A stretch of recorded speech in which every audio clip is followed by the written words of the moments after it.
Tarehe 6 mwezi wa 10 ni CP Day, kwa Kiswahili tunaweza tukasema ni siku ya watoto wenye utindio wa ubongo duniani. Mwimbaji wa nyimbo za Injili Rehema Simfukwe na timu yake ya Dorcas Home Care TZ walisherekea maisha ya watoto zaidi ya 50 wenye utindio wa ubongo wanahudumiwa kwenye kituo cha Dorcas Home Initiative. Sasa mwimbaji wa Injili Rehema Simfukwe ni mkurugenzi wa Dorcas Home Care TZ.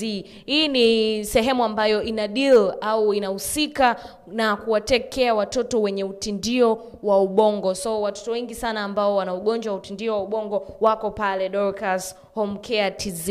Mama, mzazi yoyote, kama una mtoto wako mwenye utindio wa ubongo, anahitaji huduma bora sana, anahitaji malezi bora. So Dorcas Home Care ni sehemu nzuri sana na sahihi kwa mtoto wako. So bana, Rehema Simfukwe aliongelea